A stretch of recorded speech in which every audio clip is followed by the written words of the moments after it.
الحمد لله نحمده ونستعينه ونؤمن به ونتوكل عليه ونعوذ بالله من شرور أنفسنا ومن سيئات أعمالنا من يهده الله فلا مضل له ومن يضلل فلا هادي له وأشهد أن لا إله إلا الله وحده لا شريك له وأشهد أن محمدا عبده ورسوله أرسله بالهدى ودين الحق ليظهره على الدين كله ولو كره المشركون اللهم صل على محمد وعلى آل محمد كما صليت على إبراهيم وعلى آل إبراهيم وبارك على محمد وعلى آل محمد كما باركت على إبراهيم وعلى آل إبراهيم إنك حميد مجيد أما بعد فإن خير الكلام كلام الله وخير الهدي هدي محمد صلى الله عليه وسلم وشر الأمور محدثاتها وكل محدثة بدعة وكل بدعة ضلالة وكل ضلالة في النار يا أيها الذين آمنوا اتقوا الله حق تقاته ولا تموتن إلا وأنتم مسلمون يا أيها الناس اتقوا ربكم الذي خلقكم من نفس واحدة وخلق منها زوجها وبث منهما رجالا كثيرا ونساء واتقوا الله الذي تساءلون به والأرحام إن الله كان عليكم رقيبا يا أيها الذين آمنوا اتقوا الله وقولوا قولا سديدا يصلح لكم أعمالكم ويغفر لكم ذنوبكم ومن يطع الله ورسوله فقد فاز فوزا عظيما أعوذ بالله من الشيطان الرجيم بسم الله الرحمن الرحيم ليس عليكم جناح أن تبتغوا فضلا من ربكم فإذا أفضتم من عرفات فاذكروا الله عند المشعر الحرام واذكروه كما هداكم وإن كنتم من قبله لمن الضالين ثم أفيضوا من حيث أفاض الناس واستغفروا الله إن الله غفور رحيم സഹോദരന്മാരെ സഹോദരികളെ, ജീവിതത്തിന്റെ എല്ലാ മേഖലകളിലും അള്ളാഹുവിന്റെ വിധിവിലക്കുകൾ പാലിച്ചുകൊണ്ട് ജീവിക്കുവാൻ കൽപ്പിക്കപ്പെട്ടവരാണ് ഞാനും നിങ്ങളും എന്നുണർത്തുന്നു. നാം ഏവരെയും അല്ലാഹു സുബ്ഹാനഹു വ തആല മുത്തഖികളായി ജീവിക്കുവാനും മരണപ്പെടുവാനും നമുക്ക് തൗഫീഖ് നൽകുമാറാകട്ടെ എന്ന് പ്രാർത്ഥിക്കുന്നു. അള്ളാഹുവിന്റെ അപാരമായ അനുഗ്രഹത്താൽ ഈ വർഷത്തെ പരിശുദ്ധ ഹജ്ജ് കർമ്മത്തിലെ അതിപ്രധാനമായ കർമ്മം അറഫ സംഗമം ഇന്നലെ കഴിഞ്ഞു. ഏതാണ്ട് 171 രാജ്യങ്ങളിൽ നിന്നായി 150 കോടി മുസ്ലിമീങ്ങളുടെ പ്രതിനിധികളായി 17 ലക്ഷത്തോളം ആളുകളാണ് ഹജ്ജ് ചെയ്തത് എന്നാണ് കണക്കുകൾ പറയുന്നത്. സൗദി അറേബ്യയുടെ ആഭ്യന്തര വകുപ്പ് പുറത്തുവിട്ട കണക്കനുസരിച്ച് 16,73,230 പേരാണ് ഹജ്ജ് ചെയ്തിട്ടുള്ളത്. അതിൽ ഇന്ത്യയിൽ നിന്ന് 1,22,518 പേരാണ് ഹജ്ജ് നിർവഹിച്ചത്. സംസ്ഥാന ഹജ്ജ് കമ്മിറ്റി മുഖേന ഹജ്ജിന് പോയ നമ്മുടെ മലയാളികൾ ഏതാണ്ട് 16,341, പ്രൈവറ്റ് ഗ്രൂപ്പുകളിൽ എത്തിയ 1000-ഓളം പേരും, അങ്ങനെ ഏതാണ്ട് 17,000-ഓളം പേരാണ് കേരളത്തിൽ നിന്ന് എത്തിയിട്ടുള്ളത്. അല്ലാഹു സുബ്ഹാനഹു വ തആല ലോകത്തിന്റെ വിവിധ ഭാഗങ്ങളിൽ നിന്ന് അവിടെ എത്തി ഒരുപാട് ത്യാഗം അനുഭവിച്ച് അള്ളാഹുവിന്റെ വിളിക്ക് ഉത്തരം ചെയ്ത് ആ പ്രദേശങ്ങളിലെത്തി ഏറ്റവും ധന്യമായ അറഫയിലെ സംഗമം ഒരു വല്ലാത്ത സംഗമം തന്നെയാണ്.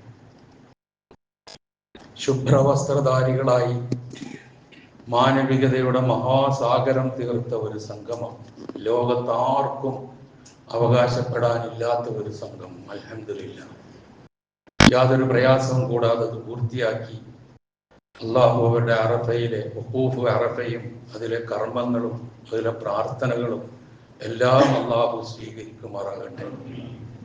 ബാക്കിയുള്ള കർമ്മങ്ങൾ പൂർത്തിയാക്കി അവരവരുടെ നാടുകളിലേക്ക് എത്തിപ്പെടാൻ അള്ളാഹു അവർക്ക് എല്ലാവിധത്തിലുള്ള അനുഗ്രഹങ്ങളും നൽകുമാറാകട്ടെ.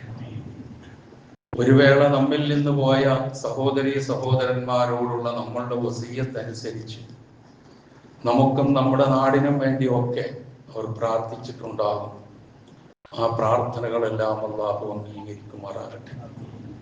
ഏതായിരുന്നാലും ലോകത്തിന്റെ വിവിധ ഭാഗങ്ങളിൽ നിന്ന് അവിടെ എത്തിയ മുസ്ലിം ഉമ്മത്ത് സമൂഹം ഗസയിലെ വംശഹത്യക്കെതിരെ അള്ളാഹുവിനോട് പ്രാർത്ഥിച്ചിട്ടുണ്ടാകും.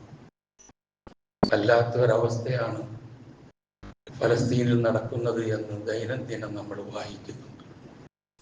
നമ്മൾ നമ്മുടെ മക്കൾക്ക് വേണ്ടി പുതുവസ്ത്രങ്ങൾ എടുക്കാനും അവരുടെ സന്തോഷത്തിന് വേണ്ടി അങ്ങോട്ടും ഇങ്ങോട്ടും പായാനും നാം ശ്രമിക്കുമ്പോൾ ജീവന് വേണ്ടി നെട്ടോട്ടം ഓടുന്ന ചെറിയ മക്കളും അവരുടെ കുടുംബങ്ങളും, എന്തിനേറെ അഭയാർത്ഥി ക്യാമ്പിൽ ഭക്ഷണം കിട്ടുന്ന സ്ഥലത്ത് ഒരിറ്റ് ഭക്ഷണത്തിന് വേണ്ടി ചെല്ലുമ്പോൾ നശിപ്പിച്ചു കളയുന്ന കിരാതമായ ഇസ്രായേലിന്റെ നീക്കം തീർച്ചയായും അവിടെ പ്രാർത്ഥിച്ചിട്ടുണ്ടാകും.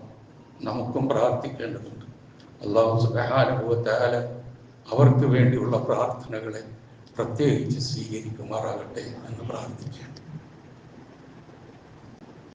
വിശുദ്ധ ഖുർആനിൽ സൂറത്തു അൽ ബഖറ 2-ാമത്തെ അധ്യായം അതിലെ 158-ാമത്തെ വചനവും 196 മുതൽ 203 വരെയുള്ള വചനങ്ങളുമാണ് ഹജ്ജുമായി ബന്ധപ്പെട്ട കാര്യങ്ങൾ പരാമർശിക്കുന്നത്. പിന്നെ 22-ാമത്തെ അധ്യായമായാൽ ഹജ്ജിൽ കുറെ കാര്യങ്ങൾ പരാമർശിക്കുന്നുണ്ട്. അപ്പൊ ഹജ്ജുമായി ബന്ധപ്പെട്ട കാര്യങ്ങൾ പരാമർശിച്ചതിൽ ഞാനിപ്പോൾ നിങ്ങളെ ഓതി കേൾപ്പിച്ചത് 2-ാം അധ്യായം അൽ ബഖറയിലെ 198, 199 വചനങ്ങളാണ്. അറഫ കഴിഞ്ഞാൽ എന്തൊക്കെയാണ് ചെയ്യേണ്ടത് എന്ന് പഠിപ്പിക്കുന്ന വിശുദ്ധ ഖുർആനിലെ വചനങ്ങളാണ് 198 മുതൽ 203 വരെ. അതിലെ ആദ്യത്തെ 2 വചനങ്ങളാണ് ഞാൻ ഉദ്ദേശിച്ചത്. അല്ലാഹു സുബ്ഹാനഹു വ തആല ഹജ്ജിന് പോകുന്ന ആൾക്കാരെ അഭിമുഖീകരിച്ചുകൊണ്ട് പറയുകയാണ്, ലൈസ അലൈക്കും ജുനാഹുൻ അൻ തബ്തഗു ഫദ്ലൻ മിൻ റബ്ബിക്കും. നിങ്ങൾക്ക് കുറ്റമില്ല നിങ്ങളുടെ രക്ഷിതാവിങ്കൽ നിന്നുള്ള ഔദാര്യം, അനുഗ്രഹത്തെ നിങ്ങൾ തേടുക എന്നത്. കഴിഞ്ഞ വെള്ളിയാഴ്ച ഹജ്ജിന്റെ ആത്മീയവും ഭൗതികവുമായ മാനങ്ങളെ കുറിച്ച് സൂചിപ്പിച്ചപ്പോൾ കച്ചവടത്തെക്കുറിച്ച് ഞാൻ സൂചിപ്പിച്ചു. അതിലേക്ക് വിരൽ ചൂണ്ടുന്ന വചനമാണ്. ഇങ്ങനൊരു വചനം അവതരിക്കാൻ കാരണം ജാഹിലിയ്യ കാലത്ത് ഹജ്ജുണ്ടായിരുന്നു എന്ന് നമുക്കറിയാം. ആ ഹജ്ജിൽ ഒരുപാട് ഭേദഗതികളും മാറ്റങ്ങളും വരുത്തി കുറ്റമറ്റ നിലയിലുള്ള ഹജ്ജാണ് നബി സല്ലല്ലാഹു അലൈഹി വസല്ലമ ചെയ്തതെന്ന് നമുക്ക് പഠിപ്പിച്ചത്. അതാണ് ഇന്നും നിലനിൽക്കുന്നത്. ഇൻഷാ അല്ലാഹ് എന്നും നിലനിൽക്കേണ്ടതും അത് തന്നെയാണ്.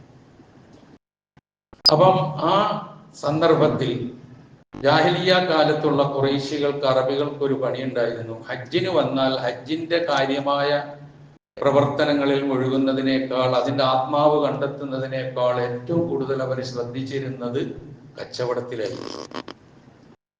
അന്നത്തെ പ്രശസ്തമായ ചന്തകളാണ് റുക്കാവ്, ദുൽ മജാസ് എന്നൊക്കെ പറയുന്ന ചന്തകൾ.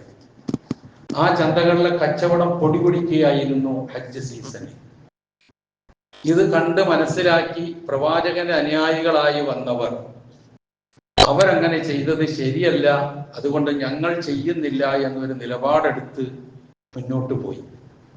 അതിലൂടെ ഉണ്ടാകാവുന്ന പ്രയാസങ്ങളും ബുദ്ധിമുട്ടുകളും മനസ്സിലാക്കിക്കൊണ്ട് അല്ലാഹു സുബ്ഹാനഹു വ തആല പറഞ്ഞതാണ്, ഹജ്ജിന് വന്ന നിങ്ങൾ ഹജ്ജിന്റെ കർമ്മങ്ങളോടൊപ്പം നിങ്ങൾ വല്ല അള്ളാഹുവിന്റെ ഔദാര്യം, ഫളില്, അനുഗ്രഹം തേടുന്നതിന് എന്ന് വെച്ചാൽ കച്ചവടം ചെയ്യുന്നതിന് ഒരു കുറ്റവുമില്ല എന്ന് അങ്ങോട്ട് സൂചിപ്പിച്ച ഭാഗമാണ്.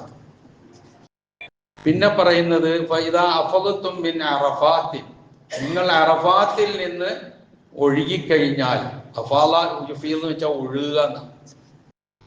വിശുദ്ധ ഖുർആനിൽ അറഫയുടെ പേര് പരാമർശിച്ചിരിക്കുന്നത് അറഫാത്ത് എന്ന രൂപത്തിലാണ്.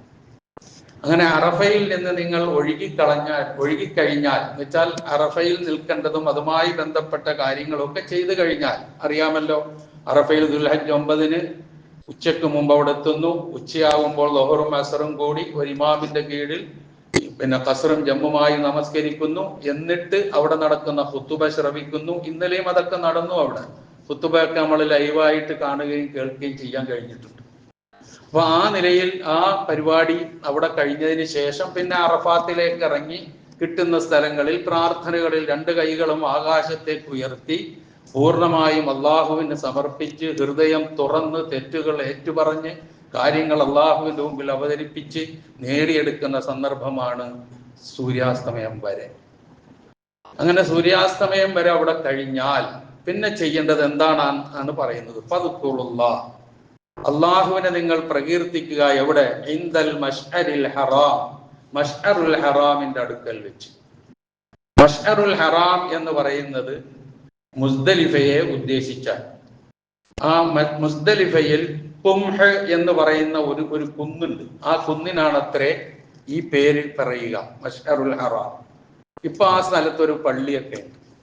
അപ്പൊ അതിന്റെ അടുക്കൽ വെച്ച് അള്ളാഹുവിനെ നിങ്ങൾ ഓർക്കുക. അപ്പൊ അറഫയിൽ നിന്ന് മഗ്രിബ് നമസ്കരിക്കാതെ സൂര്യാസ്തമയത്തിന് ശേഷം നേരെ മുസ്ദലിഫയിലേക്ക് എത്തി മശ്അറുൽ ഹറാമിന്റെ അടുക്കൽ എത്തി കിട്ടുന്ന സ്ഥലത്ത് തമ്പടിക്കുക. അതാണ് ചെയ്യാനുള്ളത്. ഇന്നലെ രാത്രി മുസ്ദലിഫയിൽ രാപ്പാർക്കുക എന്നാണ് ഹജ്ജിന്റെ കർമ്മത്തെ കുറിച്ച് പറയുക. അങ്ങനെ മുസ്ദലിഫയിൽ രാപ്പാർത്ത് മഗ്രിബും ഇശാഉം കൂടി അവിടെ ജമ്മം ഇശാ 2 റക്അത്ത് ഖസറാക്കിയും നമസ്കരിച്ചിട്ട് അവിടെ കഴിച്ചു കൂട്ടുക. അതാണ്. എന്നിട്ട് അള്ളാഹുവിനെ ഓർക്കുക, എമ്പാടും പ്രാർത്ഥിക്കുക, തൽബിയത്ത് ചൊല്ലിക്കൊണ്ടേയിരിക്കുക. തൽബിയത്ത് ദുൽഹജ്ജ് 8 യൗമുത്ത് തർവിയയുടെ അന്ന് ഇഹ്റാമിൽ പ്രവേശിച്ച മുതൽ തൽബിയത്ത് ലബ്ബൈക അല്ലാഹുമ്മ ലബ്ബൈക ലബ്ബൈക ലാ ശരീക ലക ലബ്ബൈക ഇന്നൽ ഹംദ വന്നിഅമത ലക വൽ മുൽക് ലാ ശരീക ലക എന്നിങ്ങനെ ആവർത്തിച്ച് ആ ഭൂമി മുഴുവനും ഇതായിരിക്കും കേൾക്കുക, ആസ്വദിക്കുക. ആ നിലയിലുള്ളതാണ് തൽബിയത്ത്. ആ തൽബിയത്ത് ഏറ്റുപറഞ്ഞുകൊണ്ട് ഏതുവരെ? ഇന്ന് അവിടെ യൗമുൻ നെഹ്റാൻ, ദുൽഹജ്ജ് 10. ഇന്ന് ജംറത്തുൽ അഖബയിൽ പോയി 7 കല്ലെറിയാൻ പുറപ്പെട്ട് അവിടെ എത്തുന്നത് വരെ ഈ തൽബിയത്ത് ഇങ്ങനെ തുടരണമെന്നാണ്. ഇത്രയും ദിവസം അവിടെ എത്തി ജംറത്തുൽ അഖബയിൽ ഏറ് കഴിയുന്നതോടുകൂടി തക്ബീർ നിർത്തും. പിന്നെ തൽബിയത്ത് നിർത്തും. പിന്നെ തക്ബീറിലേക്ക് മാറും. പിന്നെ ബാക്കിയുള്ള ദിവസങ്ങൾ മുഴുവനും ജംറയിൽ പോകുമ്പോഴും മിനയിൽ താമസിക്കുമ്പോഴും ഒക്കെ നമ്മൾ സാധാരണ ചെല്ലാറുള്ള തക്ബീർ ഇങ്ങനെ ആവർത്തിച്ചുകൊണ്ടിരിക്കും. അള്ളാഹുവിനെ കുറിച്ചുള്ള സ്മരണ, അവന്റെ മുമ്പിൽ തന്നെ സമർപ്പിക്കുക. ഇതാണ് ഹജ്ജിൽ ഏറ്റവും പ്രധാനമായി അവന്റെ വഹദാനിയത്ത്, അവന്റെ ഏകത്വം, അവന്റെ തൗഹീദ്, അവനെ മാത്രം ആരാധിക്കാവൂ എന്ന തത്വം ആവർത്തിച്ച് പ്രഖ്യാപിക്കുകയാണ് ഹജ്ജിന്റെ കർമ്മങ്ങളിലൂടെ മുഴുവൻ ചെയ്യുന്നത്. അതാണ് പറഞ്ഞത്, നിങ്ങൾ മശ്അറുൽ ഹറാമിന്റെ അടുക്കൽ വെച്ച് അള്ളാഹുവിനെ പ്രകീർത്തിക്കണം. ഏതുപോലെ? വദ്കുറൂഹു കമാ ഹദാകും വഇൻ കുന്തും മിൻ ഖബ്ലിഹി ലമിനൽ ളാലിൻ, നിങ്ങൾക്ക് ഹിദായത്ത് നൽകിയതനുസരിച്ച് അതിന് പകരമായി എന്ന് തന്നെ പറയാം അള്ളാഹുവിനെ നിങ്ങൾ പ്രകീർത്തിക്കണം. കാരണം നിങ്ങൾ മുമ്പ് വഴികേടിലായിരുന്നു. ജാഹിലിയ കാലത്തെ കുറിച്ച് ഓർമ്മിപ്പിച്ചതാണ്. ഞാൻ സൂചിപ്പിച്ചു, ജാഹിലിയ കാലത്ത് ഹജ്ജ് ഉണ്ടായിരുന്നു. അന്നത്തെ ഹജ്ജ് ഒരുപാട് വൃത്തികെട്ട രൂപത്തിലായിരുന്നു പറഞ്ഞാൽ അതായിരിക്കും നല്ല വാക്ക്. എന്ന് പറഞ്ഞാൽ പൂർണ്ണ നഗ്നരായിട്ടാണ് തവാഫ് ചെയ്തിരുന്നത്. ഇതിൽ കൂടുതൽ മോശമായ ഒന്നും വേണ്ടല്ലോ. അപ്പൊ അത് മാറ്റി. അതോടൊപ്പം തന്നെ അവർ ചെയ്തിരുന്ന മറ്റൊരു പണി എന്ന് വെച്ചാൽ യൗമുൻ നെഹറിന്റെ അന്ന് ബലിമൃഗത്തെ, അല്ലെങ്കിൽ ഹദീന്റെ സന്ദർഭത്തിൽ ബലിമൃഗങ്ങളെ അറുത്തിട്ട് ആ ബലിമൃഗങ്ങളുടെ രക്തം കഅബയുടെ മതിലിൽ കൊണ്ടുപോയി കയ്യിൽ പതിപ്പിച്ച് അവിടെ ചാർത്തുമായിരുന്നു. അതിന് ചെയ്യുന്ന എന്തോ ആണെന്നുള്ള നിലയിൽ അതൊക്കെ മാറ്റി. മാറ്റിയിട്ട് ഇന്ന് കാണുന്ന അവസ്ഥയിലേക്ക് എത്തിയതാണ്. മുമ്പ് നിങ്ങൾ ലാല്യങ്ങളായിരുന്നു, അന്ധവിശ്വാസത്തിലും ഷിർക്കിലും അനാചാരങ്ങളിലും മുഴുകിയവരായിരുന്നു. എന്നിട്ട് അള്ളാഹു നിങ്ങൾക്ക് ഈ പ്രവാചകൻ വന്ന് ആ പ്രവാചകനിലൂടെ നിങ്ങൾക്ക് ഹിദായത്ത് നൽകി നിങ്ങൾ ഇങ്ങനെ എത്തി. അതുകൊണ്ട് നിങ്ങൾ അള്ളാഹുവിനെ പ്രകീർത്തിക്കുക എന്ന നിലയിലാണ് ആ പറഞ്ഞത്. പിന്നെന്ത് വേണം? സുമ്മ അഫീലൂ മിൻ ഹൈസു അഫാളൻ നാസ്. പിന്നെ ജനങ്ങൾ ഒഴുകുന്നിടത്തുകൂടി നിങ്ങൾ ഒഴുകണം. എന്നിട്ട് അള്ളാഹുവിനോട് നിങ്ങൾ ഇസ്തിഗ്ഫാർ ചെയ്യണം. അള്ളാഹു പൊറുക്കുന്നവനും കരുണ ചെയ്യുന്നവനുമാകുന്നു. ഈ പറഞ്ഞതിന്റെ സാരം, മുസ്ദലിഫയിൽ അങ്ങ് താമസിക്കാൻ പറ്റൂല. സ്ഥിരമായി രാത്രി കഴിഞ്ഞ് സുബഹി ആകുന്നതോടുകൂടി സുബഹി നമസ്കരിച്ച് മെല്ലെ അവിടുന്ന് പുറപ്പെട്ടോളണം. അതൊരു ഒഴുക്കാണ്. ആ ഒഴുക്ക് ഹജ്ജിന് പോയവർക്കൊക്കെ മനസ്സിലാകും. ആ ഒഴുക്ക് എന്ന് പറഞ്ഞാല് വല്ലാത്ത ഒരു ഒഴുക്കാണത്. പാൽക്കടൽ ഇങ്ങനെ നീങ്ങുന്ന പോലെ നമുക്കിങ്ങനെ തോന്നും. വെള്ള വസ്ത്രധാരികൾ അതിങ്ങനെ ഒഴുകുകയാണ്. അങ്ങനെ ജനങ്ങൾ എങ്ങോട്ടാണോ പുറപ്പെട്ടു പോകുന്നത്, ഒഴുകുന്നത്, അങ്ങോട്ടും നിങ്ങൾ പോകണം. ഇത് പറയാൻ ഒരു പ്രധാന കാരണമുണ്ട്. ജാഹിലിയ കാലത്ത് ഹജ്ജിന് വന്നിരുന്ന അറബികൾ അവർ മിനയിൽ വന്ന് തമ്പടിച്ചു കഴിഞ്ഞാൽ അറഫയിലേക്കൊന്നും പോകൂല, പിന്നെ മുസ്ദലിഫയിലും പോകൂല. മിനയിൽ കുറെ കഴിച്ചു കൂട്ടിയിട്ട് മെല്ലെ അവിടുന്ന് കഴിച്ചിലാകുന്ന ഏർപ്പാടായിരുന്നു ഉണ്ടായിരുന്നത്. അത് തിരുത്തി. നിങ്ങൾ മിനയിൽ നിന്നും അറഫയിൽ പോകണം, അറഫയിൽ നിന്ന് മുസ്ദലിഫയിൽ പോകണം. ഇങ്ങനെ ഒരു ഒഴുക്ക് നിങ്ങൾ ഒഴുകിയേ തീരൂ. ആ ഒഴുക്ക് പിന്നെ അവസാനിക്കുന്നത് എപ്പോഴാണെന്നറിയുമോ? തവാഫുൽ ഇഫാള. ആ തവാഫിന്റെ പേര് തന്നെ ഇഫാളത്തിന്റെ തവാഫ് എന്നാണ്. എല്ലാവരും കൂടെ ഒഴുകിയെത്തി ചെയ്യുന്ന ഒരു തവാഫ്. അതുവരെ അതിങ്ങനെ തുടങ്ങും. എന്നിട്ട് നിങ്ങൾ അള്ളാഹുവിനോട് മാപ്പിരക്കുകയും ചെയ്യുക എന്ന് പറഞ്ഞതിന് ശേഷം ഫൈദാ ഖളൈതും മനാസിക്കക്കും, നിങ്ങളുടെ ഹജ്ജിന്റെ കർമ്മങ്ങൾ നിറവേറ്റി കഴിഞ്ഞാൽ, എന്ന് പറഞ്ഞാൽ അറഫ, മുസ്ദലിഫ ഇതൊക്കെ കഴിയുന്നതോടുകൂടി നല്ലൊരു പങ്ക് കഴിഞ്ഞു. അങ്ങനെ അവസാനിച്ചു കഴിഞ്ഞാൽ പിന്നെ നിങ്ങൾ ചെയ്യേണ്ടത് എന്താണ്? ഫദ്കുറുല്ലാഹ കദിക്രിക്കും ആബാഅക്കും ഔ അശദ്ദ ദിക്റ. നിങ്ങൾ അള്ളാഹുവിനെ സ്മരിക്കണം, ഓർക്കണം, പ്രകീർത്തിക്കണം. നിങ്ങളുടെ വാപ്പമാരെ ഓർക്കുന്നത് പോലെ, അല്ലെങ്കിൽ അതിനേക്കാൾ ശക്തമായ നിലയിൽ. ഇത് പറയാനും ഒരു സാഹചര്യമുണ്ട്. എന്താണെന്നറിയോ? മിനയിൽ തടിച്ചു കൂടിയിട്ട് തമ്പടിച്ചിട്ട് ഇവര് എന്താ ചെയ്യുക? ഞങ്ങള് വീരന്മാരും യോഗ്യന്മാരുമാണ്, അതുകൊണ്ട് ഞങ്ങൾ ഇവിടെ തന്നെ എന്ന് പറഞ്ഞു നിൽക്കുന്ന അവസ്ഥയ്ക്ക് ഒഴിവാക്കിക്കൊണ്ടാണ് അവിടെ പറ്റൂല, പുറപ്പെടണം നിങ്ങൾ എന്ന് പറഞ്ഞു. ആ മാറ്റമൊക്കെ റസൂല് നമുക്ക് കാണിച്ചു തന്നു. അതാണ് ഹജ്ജിന് നമ്മൾ അങ്ങനെ ചെയ്തുകൊണ്ടിരിക്കുന്നത്. ഇല്ലെങ്കിൽ ആ തലതിരിഞ്ഞ രൂപത്തിലായി പോകുമായിരുന്നു. അള്ളാഹു രക്ഷപ്പെടുത്തിയാൽ അതാണ് നിങ്ങൾക്ക് ഹിദായത്ത് നൽകിയത് എന്ന് പറഞ്ഞതെന്നുള്ള നമ്മളൊക്കെ ഒന്ന് ചിന്തിക്കുകയും മനസ്സിലാക്കുകയും ചെയ്യേണ്ട കാര്യമാണ്. അങ്ങനെ നിങ്ങൾ അവർ ചെയ്ത് അവിടുന്ന് പോവില്ല, അവിടെ നിന്നിട്ട് പാട്ടുകൾ പാടുക. എങ്ങനെ? സ്വന്തം പൂർവ്വപിതാക്കന്മാരുടെ ധൈര്യവും വീരശൂര പരാക്രമവും ഒക്കെ ഇങ്ങനെ ആവർത്തിച്ച് പാടി മത്സരിക്കുക. ഇങ്ങനെ മിനയിൽ കഴിച്ചു കൂട്ടുക. അള്ളാഹുവിനെ കുറിച്ചുള്ള സ്മരണയേ ഇല്ല. ആ ഒരവസ്ഥ വന്നപ്പോൾ അങ്ങനെ ചെയ്യാൻ പാടില്ല. നിങ്ങൾ നിങ്ങളുടെ പിതാക്കന്മാരെ ഓർക്കുന്നുണ്ടല്ലോ, ആ ഓർക്കുന്നതിനേക്കാൾ അപ്പുറം നിങ്ങൾ ഓർക്കേണ്ടത് അള്ളാഹുവിനെയാണ് എന്ന് ഓർമ്മിപ്പിക്കുകയാണ്. എന്നിട്ട് ഫമിനൻ നാസ് മൻ യഖൂലു റബ്ബനാ ആതിനാ ഫിദ് ദുനിയ വമാ ലഹു ഫിൽ ആഖിറതി മിൻ ഖലാഖ്. പിന്നെ മനുഷ്യൻ അള്ളാഹുവിനോട് ചോദിക്കുന്ന രണ്ട് ശൈലിയാണ് പിന്നെ പറയുന്നത്. എന്താണ് ഒരു ശൈലി? എനിക്ക് ഈ ദുനിയാവിൽ ഇങ്ങ് തരണേ, എന്തൊക്കെ ഉണ്ട് അതൊക്കെ ഇങ്ങ് തന്നേക്കണേ എന്ന് ചോദിക്കുന്ന ചോദ്യം. റബ്ബനാ ആതിനാ ഫിദ് ദുനിയ വമാ ലഹു ഫിൽ ആഖിറതി മിൻ ഖലാഖ്. അവർക്ക് ആഖിറത്തിനെ കുറിച്ച് ചിന്തയില്ല, ആഖിറത്തിനെ കുറിച്ച് ഓർമ്മയില്ല, അത് ചോദിക്കുന്നുമില്ല. ഇതൊന്നുമില്ലാത്ത രൂപത്തിലുള്ള ആൾക്കാരുണ്ട്. അവർക്ക് പരലോകത്തിൽ ഓരോഹരിയും ഉണ്ടാവില്ല. എന്നാൽ വമിൻഹും, അവരിലുണ്ട്, മൻ യഖൂലു റബ്ബനാ ആതിനാ ഫിദ് ദുനിയ ഹസനതൻ വഫിൽ ആഖിറതി ഹസനതൻ വഖിനാ അദാബന്നാർ എന്ന് പറയുന്നവരുണ്ട്. ഉലൈക ലഹും നസീബും മിമ്മാ കസബു വല്ലാഹു സരീഉൽ ഹിസാബ്. അവരെന്താണോ ചെയ്യുന്നത് അതൊക്കെ അതിന്റെ പ്രതിഫലമൊക്കെ അള്ളാഹു അവർക്ക് നൽകും. ഒരു നല്ല ഓഹരി അവർക്കുണ്ടാകും. ഈ പ്രാർത്ഥന പ്രാർത്ഥിക്കുന്നവർ അള്ളാഹു വേഗം വിചാരണ ചെയ്യുന്നവനാകുന്നു എന്ന് പറഞ്ഞിട്ടാണ് അത് അവസാനിക്കുന്നത്. അപ്പം ആ നിലയിൽ റബ്ബനാ ആതിനാ ഫിദ് ദുനിയ ഹസന, നമുക്കറിയാം തവാഫിന്റെ വേളയിൽ ഒരൊറ്റ പ്രാർത്ഥന മാത്രമേ നബി സല്ലല്ലാഹു അലൈഹി വസല്ലമ പഠിപ്പിച്ചു തന്നിട്ടുള്ളൂ. 7 ചുറ്റുന്നതിനിടയിൽ 7 ചുറ്റിലും നമ്മൾ എന്ത് വേണം? റുക്നുൽ യമാനിയുടെയും ഹജറുൽ അസ്വദിന്റെയും ഇടയിൽ എത്തുമ്പോൾ മറക്കാതെ പ്രാർത്ഥിക്കേണ്ട ഒരു പ്രാർത്ഥനയാണ് റബ്ബനാ ആതിനാ ഫിദ് ദുനിയ ഹസനതൻ വഫിൽ ആഖിറതി ഹസനതൻ വഖിനാ അദാബന്നാർ. നമ്മൾ എപ്പോഴും ചോദിക്കേണ്ടതാണ്. കാരണം കാന അക്സറു ദുആഇ റസൂലുള്ളാഹി സ്വല്ലല്ലാഹു അലൈഹി വസല്ലം, അള്ളാഹുവിന്റെ റസൂലിന്റെ ഏറ്റവും കൂടുതൽ പ്രാർത്ഥന ഇതായിരുന്നു എന്നാണ്. നമസ്കാരം കഴിഞ്ഞാൽ ഇതുപോലും ചോദിക്കാൻ നേരമില്ലാത്തവനാണ് ഞാനും നിങ്ങളൊക്കെ ഒന്ന് ആലോചിച്ചു നോക്കും. ഞങ്ങൾക്ക് ദുന്യാവിൽ നന്മ വേണ്ടേ, നമുക്ക് ദുന്യാവിൽ നന്മ വേണം, നൽകണേ. ആഖിറത്തിൽ നന്മ വേണ്ടേ, വേണം. വഫിൽ ആഖിറത്തി ഹസന, പരലോകത്ത് നന്മ നൽകണേ. തീർന്നില്ല, പരലോകത്തെത്തിയാൽ ഏറ്റവും വലിയ ദുരന്തം എന്ന് പറയുന്ന നരകശിക്ഷയാണ്, അതിൽ നിന്ന് ഞങ്ങളെ കാക്കണേ. ഈ അർത്ഥമാണ് ഈ പ്രാർത്ഥനയ്ക്ക്. ഇങ്ങനെ പ്രാർത്ഥിച്ചാൽ അവർക്ക് വലിയ ഓഹരിയുണ്ട്, അവർക്ക് അതിന്റെ പ്രതിഫലവും കിട്ടും എന്നുള്ള നിലയിൽ അല്ലാഹു സുബ്ഹാനഹു വ തആല ഓർമ്മിപ്പിച്ചതാണ്. ഇത് കഴിഞ്ഞതിന് ശേഷം വദ്കുറുല്ലാഹ ഫീ അയ്യാമിൻ മഅദൂദാത്ത്, ഇനി എണ്ണപ്പെടുന്ന ദിവസങ്ങളിൽ അള്ളാഹുവിനെ നിങ്ങൾ ഓർക്കണം. ഫമൻ തഅജ്ജല ഫീ യൗമൈനി, 2 ദിവസം മതിയാക്കി ധൃതിപ്പെട്ടു പോകുന്നവർ ഫലാ ഇസ്മ അലൈഹി, അവർക്ക് കുറ്റമില്ല. വമൻ തഅഖറ, അവിടെ നിന്നിട്ട് 13 കൂടി നിന്നിട്ട് ഫലാ വരുന്നവർക്ക് ഫലാ ഇസ്മ അലൈഹി ലിമൻ ഇത്തഖ, അള്ളാഹുവിനെ കൂടുതൽ സൂക്ഷിക്കുന്നവർക്ക് അതാണ് ഏറ്റവും ഉത്തമമായത്, അതിനും കുറ്റമില്ല. അള്ളാഹുവിനെ നിങ്ങൾ സൂക്ഷിക്കുക. വഅലമു അന്നകും ഇലൈഹി തുഹ്ശറൂൻ, ഇതാണ് ഞാൻ പറഞ്ഞ 198 മുതൽ 203 വരെയുള്ള വചനങ്ങൾ. ഇതിൽ ഈ അവസാനം പറഞ്ഞ ദിവസങ്ങളാണ് പിന്നെ അയ്യാമു തശ്രീഖ് എന്ന് നമ്മൾ പറയുന്നത്.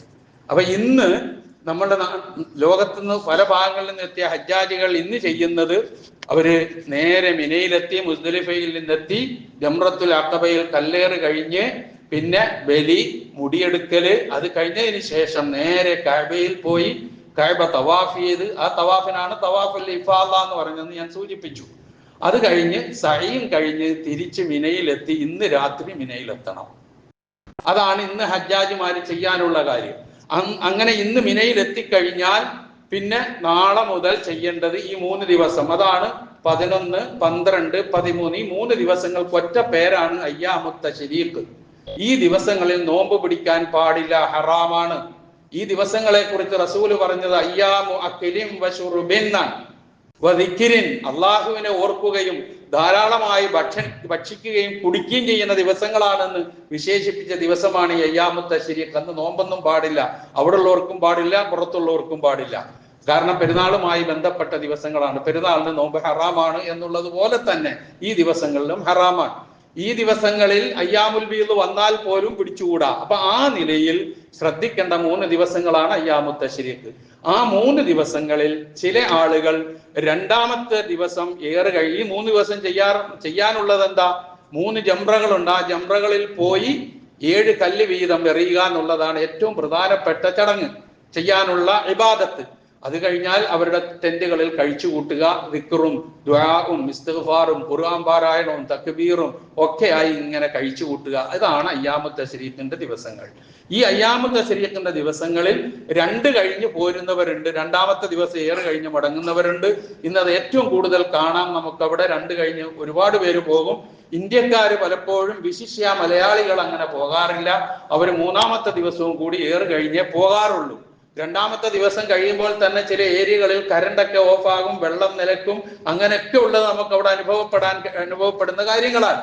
ഏതായിരുന്നാലും ശരി, ഈ 3 ദിവസങ്ങളാണ് ജംറയിൽ എറിഞ്ഞ് കഴിച്ചു കൂട്ടേണ്ടത് എന്ന് നാം മനസ്സിലാക്കുക. ഇതിൽ നമ്മൾ ശ്രദ്ധിക്കേണ്ട ഒരു പ്രധാന കാര്യം, ഈ ഹജ്ജിന് 6 ദിവസങ്ങളുണ്ട്. ഈ 6 ദിവസങ്ങളിൽ ഏറ്റവും കൂടുതൽ സമയം വിനിയോഗിക്കുന്നത് എവിടെയാണ്? അറഫയിലാണോ, മുസ്ദലിഫയിലാണോ, മിനയിലാണോ, കഅബയിലാണോ? ഒരു സംശയം വേണ്ട, മിനയിലാണ്. ഏറ്റവും കൂടുതൽ സമയം വിനിയോഗിക്കുന്നതും ഏറ്റവും കൂടുതൽ അമലുകളിൽ മുഴുകുന്നതും മിനയിലാണ്. കഅബയെ തവാഫ് കഴിഞ്ഞ് സഫയുടെയും മറവയുടെയും സഅയ് കഴിഞ്ഞാൽ നേരെ മിനയിലെത്തിക്കൊള്ളണം. പിന്നുള്ള ദിവസങ്ങൾ മിനയിലാണ്. അതുപോലെ തന്നെ ദുൽഖഅദ 8-ന്റെ അന്ന് ഇഹ്റാമിൽ പ്രവേശിച്ച് തൽബിയത്തുമായി പോയി താമസിക്കേണ്ടത് മിനയിലാണ്. മിന എന്ന് പറയുന്നത് അള്ളാഹുവിന്റെ ചിഹ്നങ്ങളിൽപ്പെട്ട, അള്ളാഹു ആദരിച്ചിട്ടുള്ള, അള്ളാഹു പവിത്ര നൽകിയിട്ടുള്ള ഒരു ഭൂപ്രദേശമാണ് മിന എന്ന് പറയുന്നത്. ഈ മിന എന്നുള്ളത് നമ്മളിങ്ങനെ മീമിന് കസറ് കൊണ്ട് പറയുമെങ്കിലും അവിടെ ചെന്നാൽ ഇംഗ്ലീഷിൽ എഴുതി വെച്ചിരിക്കുന്നത് മുന എന്നാണ്. MUNA എന്നാണ് എഴുതിയിരിക്കുന്നത്. മുന എന്നൊരു പ്രയോഗമുണ്ട്. മുന എന്ന് വെച്ചാൽ അഭിലാഷം, ആഗ്രഹം, പ്രതീക്ഷ എന്നൊക്കെയാണ് ആ വാക്കിന്റെ അർത്ഥം. ആ അർത്ഥം അർത്ഥവത്താക്കിക്കൊണ്ടുള്ള ഒരു സ്ഥലവും കൂടിയാണ് എന്ന് നാം മനസ്സിലാക്കുക. അപ്പൊ ഈ മിനയെ സംബന്ധിച്ചിടത്തോളം അതിന് ചരിത്രപരമായ ഒരുപാട് പിൻബലമുള്ള ഒരു പ്രദേശമാണ് മിന എന്ന് പറയുന്നത്. പലതുകൊണ്ട് ആ മിനയുമായി ബന്ധപ്പെട്ട ചരിത്രങ്ങൾ പറയുന്നത്, ഒന്ന് കൂടുതൽ വിശദീകരിക്കുന്നില്ല. അതിൽ ഏറ്റവും പ്രധാനമായിട്ടുള്ള ഒന്ന്, ജംറകൾ അവിടെ സ്ഥിതി ചെയ്യുന്നു എന്നുള്ളത് തന്നെ. 3 ജംറകളുണ്ട്. ഒന്ന് ജംറത്തുൽ സുഗ്റ, 2 ജംറത്തുൽ വുസ്ത, 3 ജംറത്തുൽ കുബ്ര അല്ലെങ്കിൽ ജംറത്തുൽ അഖബ. പെരുന്നാളിന്റെ അന്ന് ഇന്ന് യൗമുൻ നെഹറിൽ ഒരു ജംറയിലേ എറിയാൻ പാടുള്ളൂ, അത് ജംറത്തുൽ അഖബയാണ്, വലിയ ജംറ. അത് കഴിഞ്ഞാൽ പിന്നെ മറ്റൊന്നിലും ഇല്ല. അതേസമയം ബാക്കിയുള്ള ഇനി നാളെ മുതൽ തുടങ്ങുന്ന ജംറകളിൽ മുഴുവനും ആദ്യം ജംറത്തുൽ സുഗ്റ ചെറിയ ജംറ, അത് കഴിഞ്ഞ് അങ്ങോട്ട് നീങ്ങി ഉസ്ത മധ്യത്തിലുള്ളത്, അത് കഴിഞ്ഞ് കുബ്ര വലുത്. ഈ 3 സ്ഥലങ്ങളിൽ ക്രമമായി ഏറ് കഴിഞ്ഞിട്ട് തിരിച്ചു പോരുക എന്നുള്ളതാണ് നാളെ മുതൽ ചെയ്യാനുള്ള കർമ്മം. അപ്പൊ 3 ജംറകൾ സ്ഥിതി ചെയ്യുന്നത് മിനയിലാണ്. വെറുതെ അല്ല, മിനയിലാണ് ഇത്രയും കാരണം കഴിച്ചു കൂട്ടുന്നത് എന്ന് പറയുന്നത്. അതുപോലെ റംജുൽ ജിമാർ ജംറയിലെ ഏറ്, ബലിമൃഗത്തെ അറുക്കൽ, ഇതുമായി ബന്ധപ്പെട്ട കാര്യങ്ങളൊക്കെ നടക്കുന്നത് അവിടെയാണ്. അതിനെല്ലാം പുറമെ അവിടെ ഒരു പ്രശസ്തമായ പൗരാണികമായ ഒരു പള്ളിയുണ്ട്. ആ പള്ളിയുടെ പേര് മസ്ജിദുൽ ഖൈഫ് എന്നാണ്. അറഫയിൽ ഒരു പള്ളിയുണ്ട്, അതിന്റെ പേര് മസ്ജിദുൻ നമിറ എന്നാണ്. മഷ്അറുൽ ഹറാമിൽ ഒരു പള്ളിയുണ്ട്, അത് മഷ്അറുൽ ഹറാം എന്നുള്ള പേരിൽ തന്നെയാണ്. മുസ്ദലിഫയിലുള്ളതിന് മഷ്അറുൽ ഹറാം എന്നുള്ള പേരിലാണ് അറിയപ്പെടുന്നത്. ഇങ്ങനെ പള്ളികളുണ്ട്. ഇത് ഈ മസ്ജിദുൽ ഖൈഫ് എന്ന് പറയുന്നത് പൗരാണികതയുള്ള പള്ളിയാണെന്നും മുഹമ്മദ് നബി സല്ലല്ലാഹു അലൈഹി വസല്ലമയും പ്രവാചകന് മുമ്പുള്ള അമ്പിയാക്കന്മാരും അവിടെ നമസ്കരിച്ചിരുന്നു എന്നും ചരിത്രത്തിൽ നമുക്ക് വായിക്കാൻ കഴിയുന്നു. മഹാനായ ഇബ്നു അബ്ബാസ് റളിയല്ലാഹു അൻഹു ഉദ്ധരിക്കുന്ന ഒരു ഹദീസിൽ കാണാം, നബി സല്ലല്ലാഹു അലൈഹി വസല്ലമ പറഞ്ഞു, മസ്ജിദുൽ ഖൈഫിൽ നബി സല്ലല്ലാഹു അലൈഹി വസല്ലമ നമസ്കരിച്ചു. ആ സന്ദർഭത്തിൽ 70 നബിമാർ ആ സന്ദർഭത്തിൽ അവിടെ ഉണ്ടായിരുന്നു. അതിൽ ഒന്ന് മൂസ അലൈഹി സ്വലാത്തു വസ്സലാം. മൂസാ നബി ഇഹ്റാമിന്റെ വേഷം ധരിച്ചുകൊണ്ടായിരുന്നു അത്രേ മസ്ജിദുൽ ഖൈഫിൽ ഉണ്ടായിരുന്നത്. ആ വേഷം കൂഫയിലെ ഖത്വാൻ എന്ന് പറയുന്ന പ്രദേശത്ത് ഉണ്ടാക്കുന്ന ഒരു പ്രത്യേക വസ്ത്രം, ഖത്വാനിയ എന്ന പേരിൽ അറിയപ്പെടുന്ന 2 വസ്ത്രങ്ങൾ, ഒന്ന് ഉടുത്തും ഒന്ന് പുതച്ചും മൂസാ നബി അലൈഹി സ്വലാത്തു വസ്സലാമയെ കഅന്നി അൻളുറു ഇലൈഹി എന്ന പ്രവാചകൻ പറഞ്ഞു, ഞാൻ ഇങ്ങനെ നോക്കിക്കൊണ്ടിരുന്നു എന്നാ.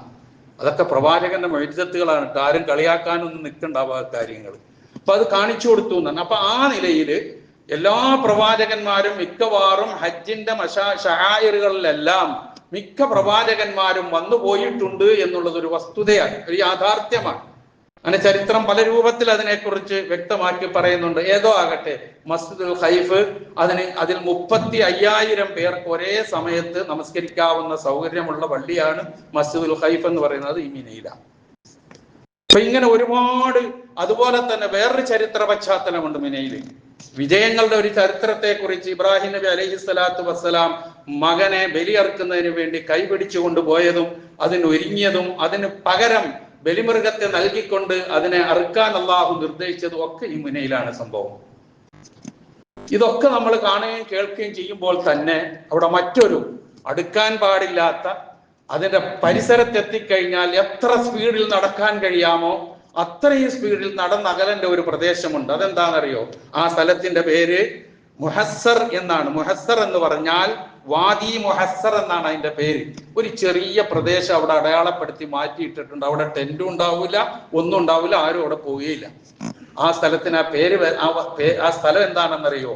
പരിശുദ്ധ കഅബ പൊളിക്കാൻ വേണ്ടി അബ്രഹത്ത് രാജാവ് ആനപ്പടയുമായി വന്ന് കഅബയെ നശിപ്പിക്കാൻ വേണ്ടി മുന്നോട്ട് നീങ്ങുമ്പോൾ ആ ആനകൾ ഒന്നടങ്കം, ആനയും അബ്രഹത്ത് രാജാവും ഒന്നടങ്കം ആഴ്ത്തപ്പെടുകയും അവിടെ കിടന്ന് നരകിക്കുകയും സൂറത്തുൽ ഫീലിൽ പറഞ്ഞതുപോലെ അലം തറ കൈഫ ഫഅല റബ്ബുക ബിഅസ്ഹാബിൽ ഫീൽ അലം യജ്അൽ കൈദഹും ഫീ തദ്ലീൽ വഅർസല അലൈഹിം തൈറൻ അബാബീൽ തർമീഹിം ബിഹിജാറത്തിൻ മിൻ സിജ്ജീൽ ഫജഅലഹും കഅസ്ഫിൻ മഅകൂൽ.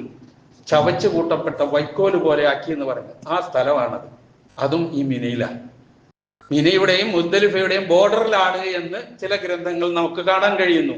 ഏതായിരുന്നാലും ശരി, ഇങ്ങനെയുള്ള പ്രത്യേക അവിടെ നബി സല്ലല്ലാഹു അലൈഹി വസല്ലമ മുസ്ദലിഫയിൽ നിന്ന് മിനയിലേക്ക് വരുമ്പോൾ ആ ഭാഗത്തെത്തിക്കഴിഞ്ഞാൽ വളരെ വേഗത്തിൽ പ്രവാചകൻ നടക്കാറുണ്ടായിരുന്നു എന്നാ.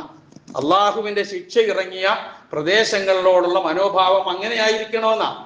ഒരിക്കലും അതിനോട് മാനസികമായ ഒരു സന്തോഷമോ ഒരു സംതൃപ്തിയോ ഒന്നും ഉണ്ടായിക്കൂടാ. കാരണം അബ്രഹത്ത് രാജാവ് വന്നത് വെറുതെ അല്ല, കഅബ പൊളിക്കാൻ വന്നതാ. ആ കഅബ പൊളിക്കാൻ വന്ന അബ്രഹത്ത് രാജാവിനെ അള്ളാഹു നശിപ്പിച്ച ഒരു ഭാഗമാണത്. ആ സ്മരണ ഇപ്പോഴും ഉണ്ട്. അത് എന്നും ഓർക്കത്തക്ക നിലയിൽ സൂറത്തുൽ ഫീലും ഉണ്ട്.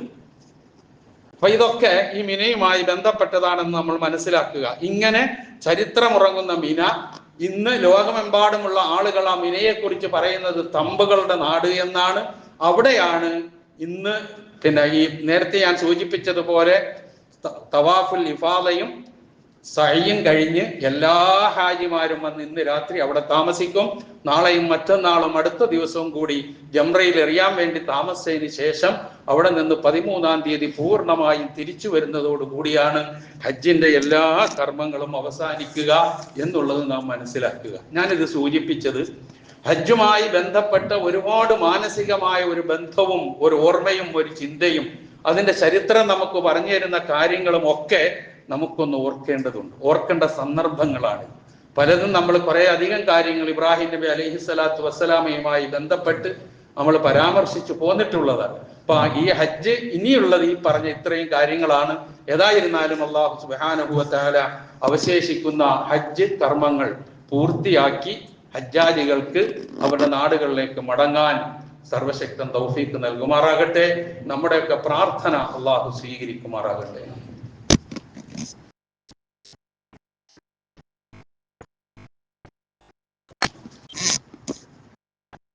അൽഹംദുലില്ലാഹ് الذي هدانا لهذا وما كنا لنهتدي لولا أن هدانا الله والصلاة والسلام على أشرف الأنبياء والمرسلين محمد صلى الله عليه وسلم وعلى آله وصحبه أجمعين أما بعد اتقوا الله عباد الله. ഒരിക്കൽ കൂടി അള്ളാഹുവിന്റെ ആജ്ഞാനുവർത്തികളായി ജീവിക്കുവാൻ എന്ന് നടത്തുന്നു. പ്രിയമുള്ളവരെ, ഈ ഹജ്ജ് മാസത്തിലെ ഏറ്റവും പ്രധാനമായ ഒരു കർമ്മത്തിലേക്ക് ഇൻഷാ അല്ലാഹ് നാളെ നാം പ്രവേശിക്കുകയാണ്. ഈദുൽ അദ്ഹ, ബലിപെരുന്നാൾ. എങ്ങനെ ആയിരിക്കണം അതിനെ ആഘോഷിക്കേണ്ടത് എന്ന് നബി സല്ലല്ലാഹു അലൈഹി വസല്ലം പറഞ്ഞ ഒരു വചനത്തിന്റെ സാരം മാത്രം ബറാ ഇബ്നു ആസിബ് റളിയല്ലാഹു അൻഹുവിൽ നിവേദനം ചെയ്യപ്പെടുന്നതാണ്. അദ്ദേഹം പറഞ്ഞു, പ്രവാചകൻ പറയുന്നതായിട്ട് ഖുത്ബയിൽ, ഒരു പ്രസംഗത്തിൽ, അഥവാ ബലിപെരുന്നാളിന് മുമ്പ് നടന്ന ഖുത്ബയിൽ നബി സല്ലല്ലാഹു അലൈഹി വസല്ലമ പറഞ്ഞതായിട്ട് ഞാൻ കേട്ടു. എന്താ പറഞ്ഞത്? ഈ പെരുന്നാൾ ദിവസം ഇന്ന അവ്വല മാ നബ്ദഉ മിൻ യൗമിനാ ഹാദാ, ഈ പെരുന്നാൾ ദിവസം ഏറ്റവും ആദ്യം നാം ആരംഭം കുറിക്കേണ്ടത് അന്നുസല്ലിയ, പെരുന്നാൾ നമസ്കാരം നിർവഹിച്ചുകൊണ്ടാകണം. സുമ്മ നർജിഅ ഫനൻഹറ, പിന്നെ നമ്മൾ മടങ്ങി അറവ് നടത്തണം, ഉളഹിയത്ത് നടത്തണം. ഫമൻ ഫഅല ഹാദാ, ഈ രൂപത്തിൽ ചെയ്താൽ ഫഖദ് അസാബ സുന്നതന, തീർച്ചയായും അവൻ നമ്മുടെ ചര്യ കരഗതമായവനായി. അപ്പം ക്ലിയർ ആണ് കാര്യം. ബലിപെരുന്നാൾ ദിവസം ഒരു സാധനം കഴിക്കാതെയാണ് നബി സല്ലല്ലാഹു അലൈഹി വസല്ലമ ഈദ്ഗാഹിലേക്ക് പോയത്. നമുക്ക് ഇപ്രാവശ്യം ഈദ്ഗാഹ് സിറ്റിയിൽ എവിടെയില്ല എന്നുള്ള വിവരം നിങ്ങൾക്കറിയാം. എല്ലാവരും പള്ളികളിലാണ് നമസ്കരിക്കുന്നത്. നമ്മുടെ ഈ പള്ളിയിൽ ഇൻഷാ അല്ലാഹ് 7:15 നമസ്കാരം. മിക്ക പള്ളികളിലും സ്ഥലങ്ങൾ നിശ്ചയിച്ച് പറഞ്ഞിട്ടുണ്ട്. ആ പ്രദേശങ്ങളിലുള്ളവർ ആ സമയം നോക്കി അതിനു മുമ്പ് അവിടെ എത്താൻ ശ്രമിക്കണം എന്ന് ഉണർത്തുകയാണ്. അപ്പം പരമാവധി നമ്മളത് നേരത്തെ നിർവഹിക്കുക എന്നുള്ളത് ഈ വചനത്തിൽ നമുക്ക് മനസ്സിലാക്കാൻ കഴിയും.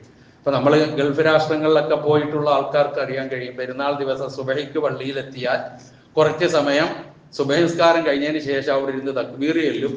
ആ അടുത്ത സമയത്ത് നമസ്കരിക്കും. എല്ലാവരും വീടുകളിലേക്ക് പിരിഞ്ഞു പോകും, താമസ സ്ഥലങ്ങളിലേക്ക് പോകും. ഇതാണ് അവിടെ കൂടുതൽ കാണുന്നത്. ഈദ്ഗാഹുകളാണെങ്കിലും അത്ര നേരത്തെയാണ്. അതുപോലെയാണ് അത് ചെയ്യേണ്ടത്. ബലിപെരുന്നാൾ ദിവസം ഒന്നും കഴിക്കാതെ ആയിരിക്കണം ഈദ്ഗാഹിലേക്ക് പോകേണ്ടത്. അത് കഴിഞ്ഞ് തിരിച്ചു വന്ന് മാത്രമേ എന്തെങ്കിലും കഴിക്കാൻ പാടുള്ളൂ. അത് തന്നെ അന്നത്തെ ആഹാരം നാം അറുക്കുന്ന ബലിമൃഗത്തിന്റെ മാംസം ചേർത്തുകൊണ്ടുള്ളതാണ് ഏറ്റവും അഭികാമ്യമായിട്ടുള്ളത് എന്ന് നാം മനസ്സിലാക്കുക. രാവിലെ കുളിച്ച് നല്ല വസ്ത്രം ധരിച്ച് പുരുഷന്മാരും സുഗന്ധദ്രവ്യമൊക്കെ പൂശി തക്ബീർ ചൊല്ലിക്കൊണ്ട് ഇങ്ങോട്ട് പോരുക പള്ളിയിലേക്ക്. അതാണ് നമ്മൾ ചെയ്യേണ്ടത്. സമയമാകട്ടെ, 7 ആയിട്ടുള്ളൂ, ഇനി 10 മിനിറ്റ് ഉണ്ട്, 15 മിനിറ്റ് ഉണ്ട് എന്നിങ്ങനെ പറഞ്ഞ് നമ്മൾ കാത്തിരിക്കണ്ട. പള്ളിയിൽ വന്നാൽ, ഏതായാലും പള്ളിയിലാണുള്ള നമസ്കാരം, അതുകൊണ്ടാണ് പള്ളിയിൽ ഞാൻ പറയുന്നത്. അല്ലെങ്കിൽ ഇത് അങ്ങനെ പറയുള്ളൂ. പള്ളിയിൽ വന്നു കഴിഞ്ഞാൽ തക്ബീർ ചൊല്ലിക്കൊണ്ടിരിക്കുക, നമസ്കാരം ഇതാകുന്നവരെ. തക്ബീർ അന്നേരം മാത്രമല്ല, അതും കൂടി മനസ്സിലാക്കുക. ഇന്ന് സുബഹി നമസ്കാരം മുതൽ നമസ്കാരത്തിന് ശേഷം തക്ബീറുകൾ നമ്മൾ ചൊല്ലേണ്ടതാണ്. എന്നുവരെ? അയ്യാമു തശ്രീഖിന്റെ അവസാനത്തെ ദിവസം 13-ന് അസർ വരെ. ഈ തക്ബീർ രണ്ട് രൂപത്തിലുണ്ട്. ഒന്ന് മുത്തലഖായ തക്ബീർ, ഒന്ന് മുഖയ്യദായ തക്ബീർ. ഒന്ന് മനസ്സിലാക്കേണ്ടതുണ്ട്. മുത്തലഖായ തക്ബീർ എന്ന് പറഞ്ഞാൽ ദുൽഹജ്ജ് 1 മുതൽ അയ്യാമു തശ്രീഖ് വരെ എവിടൊക്കെ സമയം കിട്ടുമോ അപ്പോഴൊക്കെ തക്ബീർ ചൊല്ലുക. അതിനാണ് മുത്തലഖ് എന്ന് പറയാം. അതേസമയം മുഖയ്യദ്, നിർണിതമാക്കപ്പെട്ടെന്നർത്ഥം. അതെങ്ങനെ? റസൂൽ സല്ലല്ലാഹു അലൈഹി വസല്ലമ നിശ്ചയിച്ചെന്നത് നമസ്കാരങ്ങൾക്ക് ശേഷം ഉള്ള തക്ബീറാണ്.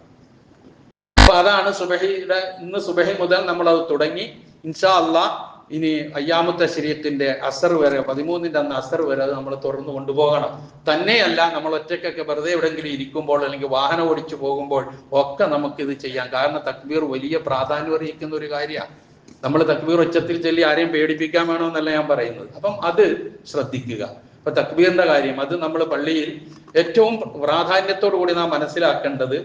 അത് പല രൂപത്തിൽ നമ്മുടെ പള്ളികളിലൊക്കെ ചെല്ലുന്ന നമുക്ക് കാണാൻ കഴിയും. ഇമാമ് ചൊല്ലിക്കൊടുത്ത് മൗമൂമുകൾ ഏറ്റി ചെല്ലുന്ന രൂപം. നമസ്കാരം കഴിഞ്ഞ് അസ്തഗ്ഫിറുല്ലാഹ് 3 പ്രാവശ്യം പറഞ്ഞ് അല്ലാഹുമ്മ അന്തസ്സലാം മിങ്കസ്സലാം എന്ന് തുടങ്ങുന്ന ആ പ്രാർത്ഥന കഴിഞ്ഞതിന് ശേഷം ഇമാമും മൗമൂമും എല്ലാം കൂടെ ഒരുമിച്ച് ചെല്ലുക എന്നുള്ള ഒരു ശൈലിയാണ് നമുക്ക് കാണാൻ കഴിയുന്നതിനെ കുറിച്ച്. മറ്റേത് കുറ്റപ്പെടുത്തുകയല്ല, ഞാൻ ഓർമ്മിപ്പിക്കലായിരിക്കാം ചിലപ്പോൾ ഇമാമുമാർ. അപ്പൊ ഏതായിരുന്നാലും ശരി, തക്ബീർ മറക്കരുത്. ഈ 3-4 ദിവസം അത് വളരെ പ്രാധാന്യമുള്ളതാണ്. അയ്യാമു തശ്രീഖിന്റെ 13-ന്റെ ലാസ്റ്റ് ദിവസം വരെ. പിന്നെ നമുക്ക് നിർവഹിക്കാനുള്ളത് ഉദ്ഹിയ്യത്താണ്. അതിനുവേണ്ടി ഒരുങ്ങി ബലിമൃഗങ്ങളെയൊക്കെ വാങ്ങി നിർത്തി, സാധാരണ താടി വടിക്കാറുള്ള ആൾക്കാർ പോലും താടി വടിക്കൽ ഒഴിവാക്കി അതിനുവേണ്ടി കാത്തു നിൽക്കുകയാണ്. നാളെ കഴിയും, പിന്നെ നമ്മൾ താടി വടിക്കും. അതാണല്ലോ നമ്മുടെ സ്വഭാവം. ഏതായിരുന്നാലും ശരി, ഞാൻ അതിനെ ഒന്നും കുറ്റപ്പെടുത്തുകയല്ല, ആക്ഷേപിക്കുകയല്ല. എന്ന് വെച്ചാൽ താടിയും മുടിയും വരെ ശ്രദ്ധിച്ചുകൊണ്ട് നമ്മൾ വളരെ ആ നിബന്ധനകളൊക്കെ പാലിച്ചുകൊണ്ട് നമ്മൾ കാത്തിരിക്കുകയാണ് അറുക്കാൻ വേണ്ടി. അത് കേവലം ഒരു ബലിമൃഗത്തെ അറുത്ത് കുറച്ച് മാംസം സ്വന്തം തിന്ന് കുറച്ച് ആൾക്കാരെ തീറ്റിച്ച് അതല്ല അതിൻ്റെ ലക്ഷ്യം. അത് അതിൻ്റെ ബാഹ്യമായി വരുന്ന കാര്യങ്ങളാണ്. അതിന് ആന്തരികമായ ഒരു സത്തയുണ്ട്. ആ ആന്തരികമായ സത്ത എന്ന് പറയുന്നത് അതൊരു പ്രതീകമാണ്. എന്താ പ്രതീകം? കേവലം രക്തമൊഴുക്കലല്ല, മാംസം വിതരണം ചെയ്യലല്ല, തിന്നലല്ല, മറിച്ച് അതിൽ നമ്മുടെ മനസ്സാണ് അള്ളാഹു നോക്കുക.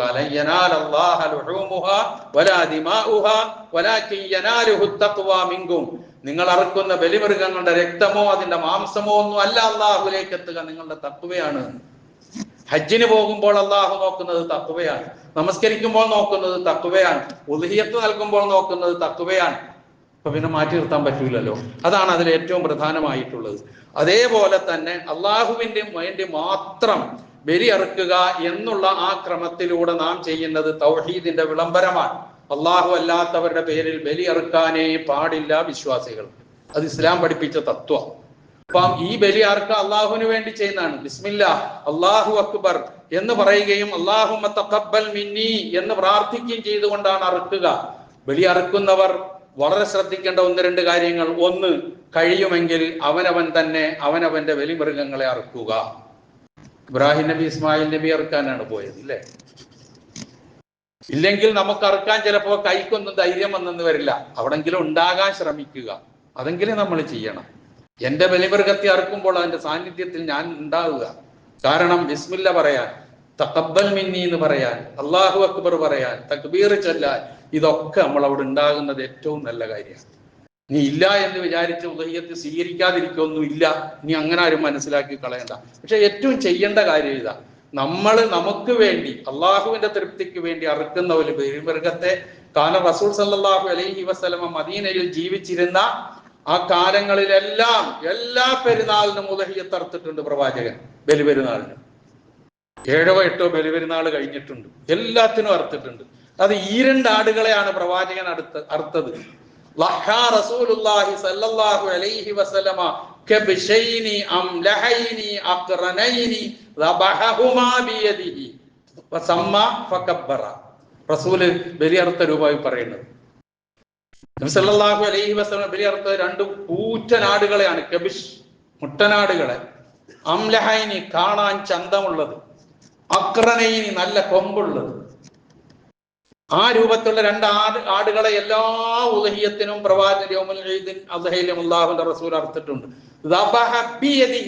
പ്രവാചകൻ സ്വന്തം കൈ കൊണ്ട് അറുത്തു. ബിസ്മി ചൊല്ലി തക്ബീർ ചൊല്ലി. ഇതാണ് പ്രവാചകന്റെ ഉദ്ഹിയ്യത്തിന്റെ രൂപത്തെക്കുറിച്ച് ഹദീസുകൾ നമുക്ക് കാണാൻ കഴിയുന്നത്. ഈ രൂപമാണ് നമുക്കും കരണീയമായിട്ടുള്ളത്. അപ്പൊ അത് ലില്ലാഹിയാണ്, അള്ളാഹുവിന് വേണ്ടി മാത്രമാണ്. അതുപോലെ തന്നെ അള്ളാഹുവിലേക്കുള്ള ഖുർബത്ത്, അള്ളാഹുവിന്റെ പ്രീതി സമ്പാദിക്കൽ, അള്ളാഹു നൽകിയ അനുഗ്രഹത്തിന് നന്ദി. ഇബ്രാഹിം നബി അലൈഹി സ്വലാത്തു വസ്സലാമയ്ക്ക് വാർദ്ധക്യകാലത്തിൽ ഒരു കുഞ്ഞു പിറന്നു. ആ കുഞ്ഞ് വളർന്നു വന്നപ്പോൾ ബലിയർക്കാൻ പറഞ്ഞു. അനുഗ്രഹത്തിന് നന്ദി ചെയ്യാനാ നിർദ്ദേശം. ഒരു മടിയും കാണിച്ചില്ലല്ലോ. ഇബ്രാഹിം നബി അലൈഹി സ്വലാത്തു വസ്സലാമയെ കുറിച്ച് പറയുന്നിടത്തൊക്കെ ഷാക്കിറല്ലി അൻഉമി, അള്ളാഹുവിന്റെ അനുഗ്രഹങ്ങൾക്ക് നന്ദിയുള്ള ആളായിരുന്നു ഇബ്രാഹിം നബി എന്നാണ്. ആ നന്ദിയാണ് നമ്മൾ ഒരു ബലിമൃഗത്തിൽ അറുക്കുന്നതിലൂടെ, അത് ഷെയറായിരുന്നാലും ഒറ്റയ്ക്കായിരുന്നാലും നാം ചെയ്തുകൊണ്ടിരിക്കുന്നതെന്ന് നാം ഓർക്കുക. അപ്പൊ അങ്ങനെയുള്ള ഒരുപാട് പ്രതിഫലാർഹമായ ഒരുപാട് കാര്യങ്ങൾ, പിന്നെ അതോടൊപ്പം തന്നെ അള്ളാഹുവിനുള്ള സമ്പൂർണമായ സമർപ്പണമാണ്, പൂർണ്ണമായ അനുസരണമാണ്. ഇങ്ങനെ പലതും ഈ ഉദ്ഹിയ്യത്തുമായി ബന്ധപ്പെട്ടിട്ടുള്ളതാണ്. അല്ലാതെ കേവലം ഒരു മൃഗത്തെ അറുത്ത് ഇല്ലാതാക്കാനോ തിന്നാനോ തീറ്റിക്കാനോ വേണ്ടിയിട്ടല്ല. അത് അതിന്റെ ബാഹ്യമായ കാര്യം മാത്രമാണ്. അത് അനുവദിക്കുകയും നിർദ്ദേശിക്കുകയും ചെയ്തിട്ടുള്ള കാര്യമാണ്. അതുകൊണ്ടാണ് നമ്മളത് ചെയ്യുന്നതെന്ന് നമ്മൾ മനസ്സിലാക്കുക. അങ്ങനെ ഉദ്ഹിയ്യത്ത് ഇനി നാളെ കഴിയുന്നില്ലെങ്കിൽ 11, 12, 13 ദിവസങ്ങളായിട്ടെങ്കിലും അത് ചെയ്തിരിക്കണം എന്നുള്ളതാണ് ഏറ്റവും ഉത്തമമായ രൂപം. നാളെ നമസ്കാരം കഴിയുക, മടങ്ങുക, ബലിയറുക്കുക, അതിൽ നിന്ന് ഭക്ഷിക്കുക എന്നുള്ളതാണ് ഏറ്റവും അഭികാമ്യമായ രൂപം എന്നുള്ളത് കൂടി നാം മനസ്സിലാക്കുക. ഇൻഷാ അല്ലാഹ്, അള്ളാഹു അതിന് നാളെ വരുന്ന ഈ ബലി പെരുന്നാൾ ഈ രൂപത്തിൽ ആഘോഷിക്കാൻ അള്ളാഹു സുബ്ഹാനഹു വ തആല നമുക്ക് ഏവർക്കും തൗഫീഖ് നൽകുമാറാകട്ടെ.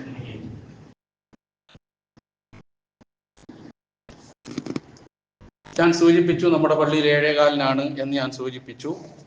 ഇനി ലാസ്റ്റ് പ്രാർത്ഥനയിലേക്ക് കടക്കുന്നതിന് മുമ്പ് 1-2 കാര്യങ്ങൾ ഈ സന്ദർഭത്തിൽ ഓർമ്മിപ്പിക്കാനുണ്ട്. ഒന്ന്, നമ്മുടെ എല്ലാം പ്രിയങ്കരനായ വടുതല PK മുഹമ്മദ് മദനി, എല്ലാവർക്കും അറിയാം അദ്ദേഹത്തെ. നല്ലൊരു പണ്ഡിതൻ, കിതാബിയായി നല്ല ഗ്രാഹ്യതയുള്ള ഒരു പണ്ഡിതൻ. ഒരുപാട് ബന്ധം അദ്ദേഹവുമായിട്ടുണ്ട്, നമ്മിൽ പലർക്കും ഉണ്ട്. അല്ലാഹു സുബ്ഹാനഹു വ തആല അദ്ദേഹത്തിന് മഗ്ഫിറത്തും മർഹമത്തും നൽകുമാറാകട്ടെ. അദ്ദേഹത്തിന്റെ എല്ലാ ഹസനാത്തുകളും അള്ളാഹു സ്വീകരിക്കുമാറാകട്ടെ. മനുഷ്യ സഹജമായി വന്ന എല്ലാ സയ്യിആത്തുകളും പുറത്തു മാപ്പാക്കി കൊടുക്കുമാറാകട്ടെ. അദ്ദേഹത്തിന് നമുക്കും അള്ളാഹു ജന്നാത്തുൽ ഫിർദൗസിൽ ഒരിടം നൽകി അനുഗ്രഹിക്കുമാറാകട്ടെ. അതുപോലെ മറ്റ് 1-2 കാര്യങ്ങൾ, 2-3. ഒന്ന്, ഞാൻ കഴിഞ്ഞ 2 ആഴ്ച മുമ്പ് ഒരു ചെറിയ മോക്ക് വേണ്ടി, ഒരു ചെറിയ പൊന്നുമോൾക്ക് വേണ്ടി പ്രാർത്ഥിച്ചിരുന്നു. ഉമ്മയുടെ കരള് പകുത്തെടുത്ത് ഫിറ്റ് ചെയ്ത് ചികിത്സയിൽ ഏർപ്പെട്ടു. ആ കുഞ്ഞിപ്പോഴും അപകടനില തരണം ചെയ്തിട്ടില്ല എന്നുള്ള ന്യൂസുകളാണ് നമുക്ക് വന്നുകൊണ്ടിരിക്കുന്നത്. ആത്മാർത്ഥമായി നമ്മൾ പ്രാർത്ഥിക്കുക ആ മോക്ക് വേണ്ടി. അല്ലാഹു സുബ്ഹാനഹു വ തആല എത്രയും പെട്ടെന്ന് പൂർണ്ണ ശിഫ നൽകി അനുഗ്രഹിക്കുമാറാകട്ടെ. അത്ഭുതം സൃഷ്ടിക്കാൻ കഴിവുള്ളവനാണ് അല്ലാഹു. അവൻ ആ നിലയിൽ ആ കുഞ്ഞിനെ രക്ഷപ്പെടുത്തുമാറാകട്ടെ. ആ മാതാപിതാക്കൾക്ക് കൺകുളിർമയായി വളരാൻ അല്ലാഹു തൗഫീഖ് നൽകുമാറാകട്ടെ. ആ കരൾ നൽകിയ മാതാവിന് അല്ലാഹു സുബ്ഹാനഹു വ തആല സിഹ്ഹത്തും ആഫിയത്തും നൽകുമാറാകട്ടെ. മറ്റൊന്ന്, നമ്മുടെ ഈ യത്തീംഖാനയിൽ പഠിച്ചു പോയിരുന്ന ഷാഫി എന്ന് പറയുന്ന ഒരു പയ്യൻ, പള്ളുരുത്തി നല്ല ചെറുപ്പക്കാരനാണ്. അടുത്ത കാലങ്ങളിലായി അവന് ചെറിയ തലകറക്കം ഇങ്ങനെ വരുമായിരുന്നു. ഹോസ്പിറ്റലിൽ കൊണ്ടുപോയി ബ്ലഡ് ചെക്ക് ചെയ്ത് നോക്കുമ്പോൾ അവൻ്റെ ബ്ലഡിൽ പ്ലേറ്റ്ലെറ്റ് എന്ന് പറയുന്ന ഇതിൻ്റെ ഒരു ക്രമാതീതമായ കുറവ് ഇങ്ങനെ കുറഞ്ഞു വരിക. അത് കുറഞ്ഞു വരുന്നത് കൊണ്ട് സംഭവിക്കുന്ന, ഇവിടെ ഡോക്ടർമാരൊക്കെ ഇരിക്കുന്ന സദസ്സാണ്, സംഭവിക്കുന്നത് പ്രതിരോധ ശക്തി നഷ്ടപ്പെടുക എന്നുള്ളത്. ഒരുപാട് ബ്ലഡൊക്കെ കയറ്റി നോക്കി. നല്ല ഒരു പയ്യനാണ്, എല്ലാ അർത്ഥത്തിലും നമുക്കൊക്കെ വളരെ ഇഷ്ടമുള്ള ഒരുത്തനാണ്. അല്ലാഹു സുബ്ഹാനഹു വ തആല അവന് പൂർണ്ണ ശിഫ നൽകുമാറാകട്ടെ. സിഹ്ഹത്തും ആഫിയത്തും നൽകി അനുഗ്രഹിക്കുമാറാകട്ടെ. പൂർണ്ണ ആരോഗ്യത്തോടു കൂടി നമ്മളോടൊപ്പം എത്താൻ അള്ളാഹു അവന് തൗഫീഖ് നൽകുമാറാകട്ടെ. അതുപോലെ തന്നെ മറ്റൊരു സഹോദരി പനി വന്നിട്ട് ബ്രെയിനിൽ ബാധിച്ച് വളരെ പ്രയാസത്തിൽ, വളരെ ക്രിട്ടിക്കൽ സ്റ്റേജിൽ ആശുപത്രിയിലാണ്. പ്രാർത്ഥിക്കണമെന്ന് ആവശ്യപ്പെട്ടിട്ടുണ്ട്. അല്ലാഹു സുബ്ഹാനഹു വ തആല ആ സഹോദരിക്കും സിഹ്ഹത്തും ആഫിയത്തും നൽകുമാറാകട്ടെ. ശിഫ നൽകി അനുഗ്രഹിക്കുമാറാകട്ടെ. ഇങ്ങനെയുള്ള മാരകമായ രോഗങ്ങളിൽ നിന്നും പരീക്ഷണങ്ങളിൽ നിന്നും നാം ഏവരെയും, നമ്മുടെ മക്കളെയും നമ്മുടെ പേരക്കിടാങ്ങളെയും എല്ലാവരെയും അല്ലാഹു സുബ്ഹാനഹു വ തആല കാത്തുരക്ഷിക്കുമാറാകട്ടെ. അറിഞ്ഞോ അറിയാതെയോ നമ്മിൽ നിന്ന് വന്നുപോയ എല്ലാ തെറ്റുകുറ്റങ്ങളും അല്ലാഹു നമുക്ക് പുറത്തു മാപ്പാക്കി തരുമാറാകട്ടെ.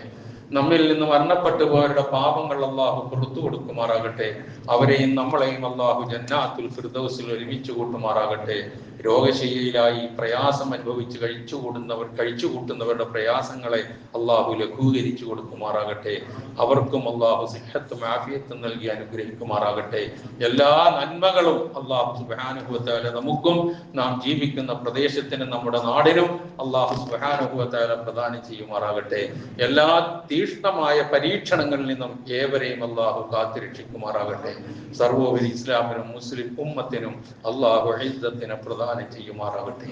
اللهم اغفر للمؤمنين والمؤمنات والمسلمين والمسلمات الأحياء منهم والأموات إنك مجيب الدعوات ويا قاضي الحاجات. اللهم أعز الإسلام والمسلمين وأذل الشرك والمشركين.